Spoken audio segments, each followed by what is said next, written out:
This is probably my last video, my longer video, before I go on the ride, because I leave the country in 13 days and I start riding on May the 1st. Now, why are we here? Why is it Torque?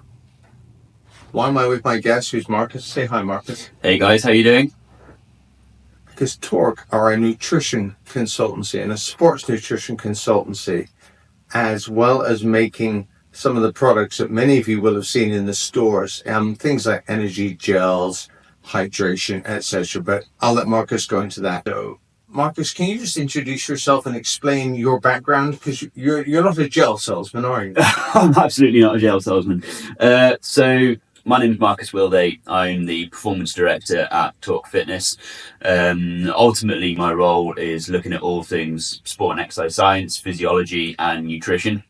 So when Dominic, you came to speak to us at Rouleur, it was, and ultimately you started to discuss your event, your ride, everything that you're doing with charity, and your condition. We thought that was quite interesting, and there was an opportunity here to really dig down into the nutritional requirements of not only an ultra endurance event lasting around 100 days, as you said, but also the nutritional requirements of somebody who suffers with MS and the nuances that can have on the nutritional strategy that you're going to need to implement. Over the next 100 days. That was my worry. Geez, I'm going to shoot myself in the foot. So I'll come and speak to some experts. It kind of got yours. I could see it tickled your scientific brains. Absolutely, yeah, and I think ultimately, as a nutritionist, as somebody working in sport, the factors that excite us are the ones that aren't straightforward. They're the ones that need that. We need to dig through the weeds a little bit more to pick out, okay, what challenges does this person face, and how are we, as scientists, as nutritionists, as a brand, going to help this person to ultimately achieve the long-term goal. Having had MS for 33 years and been very active and aware that I have done some things but sort of functional, I've been on almost like the old wives' tales that you get from other people, and stuff. And I said, Marcus has been lecturing me in a nice way all morning in the room next door with prolific use of a whiteboard and PowerPoint and how it all works, because it's really interesting that with exercise and MS, because this is all about brain health, time is brain, and there's not a vast amount of difference, but I identify one area that I want Marcus to elaborate on, because it's really impacted me as well, and that is the simplest thing is hydration. So tell me, Marcus, what impact it has on your ability to exercise. We were talking about blood volumes, because I always drink loads when I have to go and give blood, which if you've got MS, you do a lot of giving blood, I think. But, how does it work for fatigue and things like that? Yeah, so, I think almost going back just a little bit, we spoke about how nutritionists, and especially working with endurance athletes, much like yourself, will focus on what we deem to be the three key macronutrients of the fats, carbohydrates, and proteins. But I got the fats. but the factor that we always miss, or is most often missed from any nutritional strategy, is water.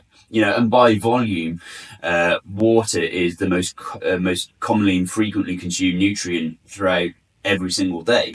The hydration component is critical for our body to be able to thermoregulate, so manage our core body temperature. Our core body temperature likes to sit roughly within a range of around 37 degrees, but our tolerance to thermoregulation is really tight. Marcus, can I interrupt you? Of course, yeah. This is what I want. I know, fatigue is easily the head and shoulders main thing that affects us all, me included. And I have noticed, just anecdotally in the past, that if I'm suddenly feeling knocked out, I usually haven't drunk enough water. So this is where our discussion kind of pivoted, because the importance of it. I may be riding for 5 to 6 or 8 hours a day, hopefully no longer, but not everybody can, and I appreciate that. So it's trying to take the learnings from this and translating this into something that can help affect MSers. I mean, the other thing is Prof G, who you don't know, but I do, was writing about the fact that some people don't like to pee so much. Yeah. So they intentionally dehydrate themselves Yeah. almost, which is counterproductive. And Yeah. knowing what I know from you now, Yeah. I'd rather pee every 10 minutes Yeah. than if we bring this down or back from sort of endurance athletes, day to day, just what's your experience? So we need to retain the fluid that we consume, because if we're drinking just water only, ironically, water is actually a relatively poor hydrator. It's to help retain the fluid from water that we consume each day. We need essentially a cocktail of ingredients, and generally those ingredients are what we consider to be electrolytes, and everyone will have heard of the key electrolyte that we refer to when it comes to retaining that water, which is sodium. And sodium is, in its simplest form, using a simple analogy, acts as a magnet to water, drawing in water into our cells. So ultimately, if we're consuming fluid, let's say, 500, let's say we consume 500 mils of fluid. When you say consuming, I mean, do you mean sitting here like you and I are right now? Yeah. We're consuming fluid, aren't we? Obviously, when you drink. When we drink. Sorry. Yeah, that's me. I'm confused. So it's consuming, drinking, but using. If exactly, you meet somebody with MS, whatever, we're using fluid, aren't we? Yeah. We're perspiring. We're keeping, not sweaty, but we're keeping our temperature. We're always losing fluid through evaporation, through the breath that through the breath that we expel, and we actually see that as it's slightly off topic, but when we work at altitude, we can the quantity of fluid that we lose through our breath is increased, so which makes hydration at altitude even more important. Note too, if you live high, drink more. Drink more, absolutely. So with the body being ultimately 70-80% water, it highlights to us the importance of having this very simple nutrient available to us at any given time, but not just the water itself, but the components within the body, i.e. especially the sodium, the electrolytes, to help retain the water within our cells so they can correctly function. So how does somebody who's got MS, it may not be hugely mobile, but and they're not cycling across Canada, but if they want to essentially improve things, I mean, I've certainly found my fatigue is far better if I get ahead of it. You can't catch up. It's kind of silly. I sit there and go, oh, I haven't drunk enough. Too late. Yeah. But you talk about things like sodium and stuff. Yeah. Not everybody can buy, the whizzy stuff that frankly you guys make. If you're going to incorporate do you put it in your diet? How do you make your water, should we say, better, more effective? So foods that we consume generally contain your macronutrients, your fats, your carbohydrates, your proteins, but they also consume. They also include micronutrients, and some of those are vitamins, minerals, and ultimately factors like sodium and the electrolytes that we need to hunt out.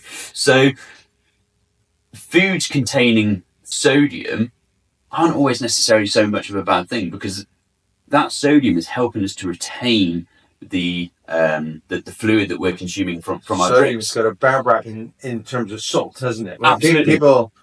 Sodium isn't salt. Salt is sodium chloride. Sodium chloride. Yeah. So sodium. So I hear people talk about, I want to reduce my sodium and stuff, but it's just like, it's all a balance, and I think everybody goes and swings and goes, I'm never going to eat an egg yolk again. I'm never going to eat sodium. I'm not eating gluten, and whereas really it's everything in moderation. Yeah. Everything in moderation, and ultimately. So it comes from your diet. Is that what you're saying? have a good rounded diet. Good rounded diet, Right. yeah. And drink your tap water on top of that. Drink plenty of fluid. The inactive person will use roughly about 2 litres of fluid per day. Roughly. Two litres. Of course, that'll depend on environmental conditions, how hot it is, how humid it is. That's a lot, though. It is a lot. Or more than I thought. Yeah. And I think that goes to show, if we have a typical sized water bottle being 500 ml, that's 4 of those. And that's what we need to replace at least at a baseline. So the way you're doing it through your, shall we say, your hot drinks, your tea, your coffee. Maybe you don't drink them. Maybe you drink, I like rooibos or mint tea. But still, that's a cup, which to me, cups tend to be about 400 ml if they're to the brim. Yeah. So that's, for safety's sake, drink 5 of them. But so you're drinking your water. You get it from things like milk. Yeah. What are some other common things? Yeah, water. Some other common things that, if you're going to make an effort to do it, so you not soda pop, not no, but you don't. Do you? I mean, people I think confuse these sugary drinks like Coca-Cola, for example. Other brands are available, but all these kind of things. That's not really a great way of hydrating, is it? No, I think let's generally not overcomplicate things. I think if we're on the hunt to hydrate, let's just start with water. Let's keep it simple. Whereas my brother said to his sons, tap juice. Who'd like some tap juice? And I went, oh, me please. And water tap on. But always ensure that there is an element of sodium and some of those other electrolytes that we discussed, just to help retain that water that we're consuming, because it makes it work better for longer, essentially. Yeah, absolutely. And the body will do a very, very good job at regulating the amount of water which is available within the body at any given time. So if we have too much, we will pass it as urine. And if there isn't enough, we'll generally retain it until the point at which we start to become dehydrated. And of course, at that point is when we start to see an increase in thirst mechanism, where ultimately our body is telling us we need to go out and hunt for water, because we need a point after that where you stop being thirsty, bizarrely, isn't it? Yeah. So this is the issues. If you think I'm not thirsty, how can I be dehydrated?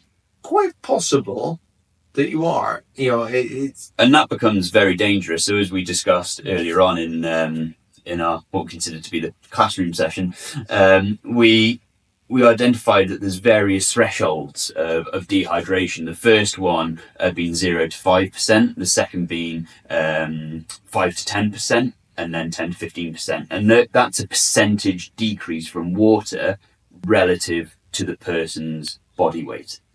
So, Marcus, I think I want to leave this as the takeaway message for you guys. Out of everything, because you're not cycling across Canada, but the thing that just leapt out at me was what Marcus has just said to you, and it's keeping yourself hydrated. It's the simplest stuff sometimes. The simplest things can make huge differences. So instead of overcomplicating it with stuff, a good healthy diet in moderation, that's going to have things like the sodium and stuff that you need in it. You don't want to use too much salt. You don't want to drink fizzy drinks too much, and we all like them, but water from the tap. What did you say? 4 liters a day? 2 liters is the average. 2 liters a day. Sorry, 4 bottles. Yeah. So if you think about it as a drinks bottle, not those absurd huge cups that people seem to be carrying around, but the ordinary drinks bottle, it's 4 of them a day that you just want to be on. If you're not doing a lot of exercise or anything, you want to be that, just to keep it stasis.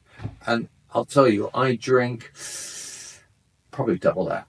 And maybe I ought to drink more when I'm cycling and stuff. But anyway, Marcus, look, I really appreciate your expertise, because it was the eye-opener to me. So, and again, this is not a commercial channel, but I'm really grateful to Torque, to the point where we had their logo on the sleeve of the kit, for supporting me and helping me, not just with products, but with knowledge as well. So on that basis, if you want, please go to www.rc4ms.org. If you want to follow my trip, if you want to donate, If you want to share it on social media or follow it on social media, that's where you do it. So you've probably seen this video on theMSguide.com, but we've got a separate website just for the ride, which is rc4ms.org.